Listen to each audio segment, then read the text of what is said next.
welcome back to my channel. Guys, guess what happened today? I hit 1,000 subscribers! To be totally honest, I never ever in a million years thought I'd get to this point, and I wanted to thank you guys so much for your love and support and all of the amazing comments.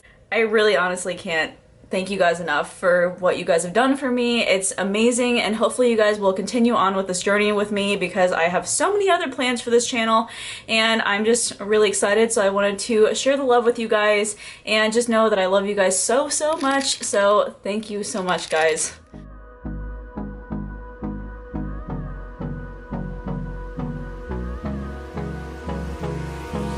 Hold me close till I get up.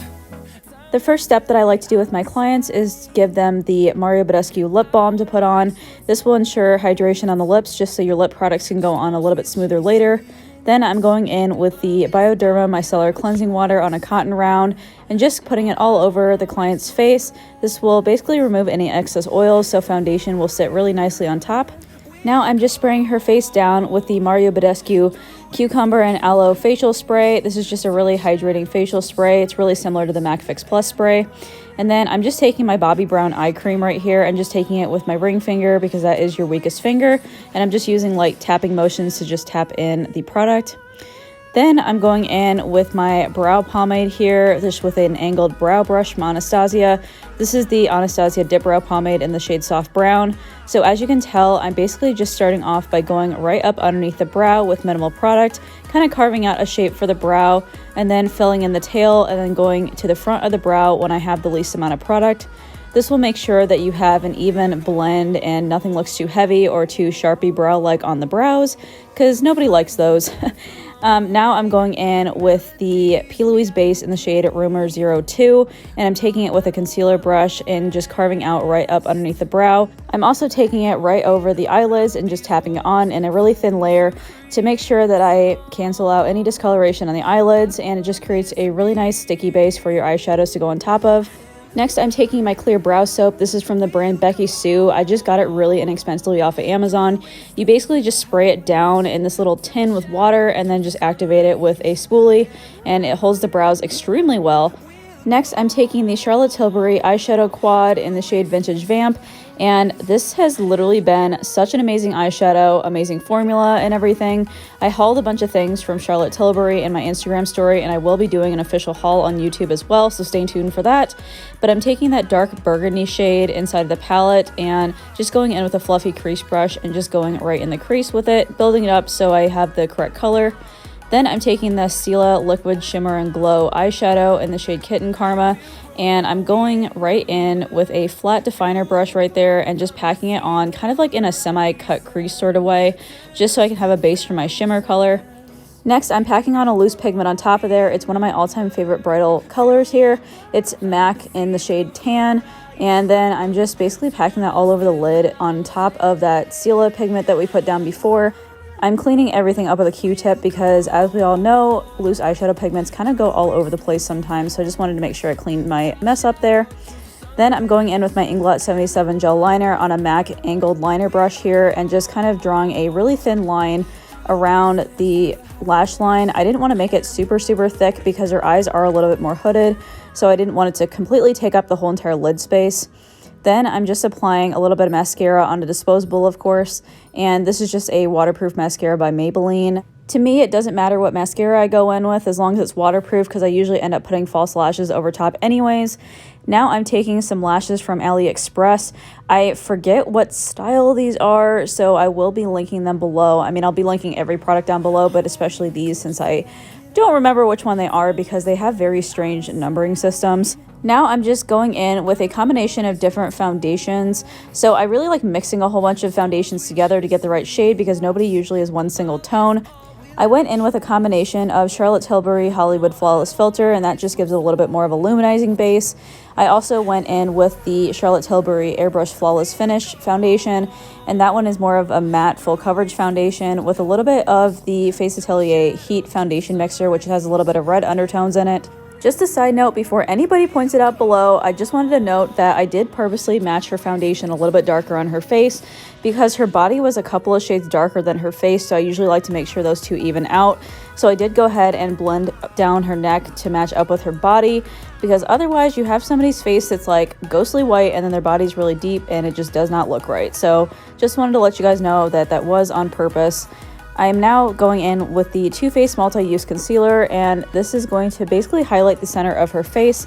So I took it on a concealer brush and I'm going right all over the forehead, down the nose, around the nose, down the cupid's bow, and then right on the chin as well. And then I'm just basically using another separate brush to go ahead and pat out the excess product just to make sure it blends out correctly.